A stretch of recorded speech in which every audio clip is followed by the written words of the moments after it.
Non servirà a far quadrare tutti i conti né a lanciarsi in spese pazze, ma per chi ha 4 o più figli è pur sempre qualcosa. La Regione del Veneto ha approvato un provvedimento che assegna 880.000 euro alle famiglie numerose e 120.000 euro ai nuclei con 3 o più gemelli.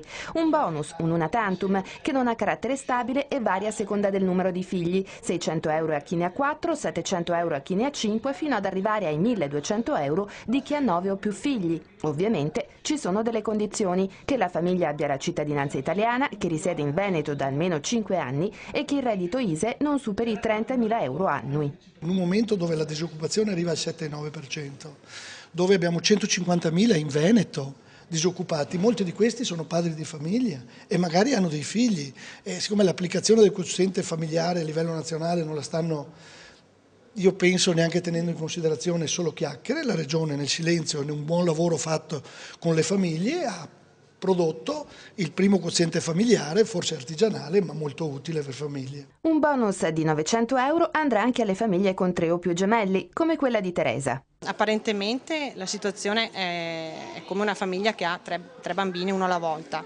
Però comunque noi ci troviamo ad affrontare delle situazioni in cui le braccia servono tante braccia perché i bambini sono contemporaneamente, le spese sono sempre triple allo stesso momento.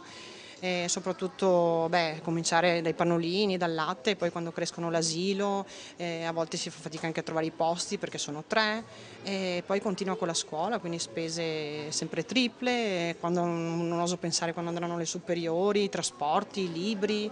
Adesso con questo bonus della Regione cosa cambia? Un aiuto è sempre valido, noi contiamo comunque che la Regione approfondisca la nostra conoscenza, capisca le nostre problematiche. Alcuni genitori però non nascondono la preoccupazione. Un figlio, dicono, costa circa 800 euro al mese e tra libri di testo, aumenti di tariffe nei trasporti e nei servizi, i bonus davvero non bastano. Sono 12 euro al mese per figlio. Questo qua è per quello che lo ritengo solo un segnale, lo prendiamo come un segnale. Ci hanno detto che è un intervento una tantum, questo è scritto sulla legge. Noi vorremmo che fosse trasformato in qualcosa che perdura nel tempo, che fosse una legge regionale che nessuno più ritocchi se non appunto nella definizione della spesa.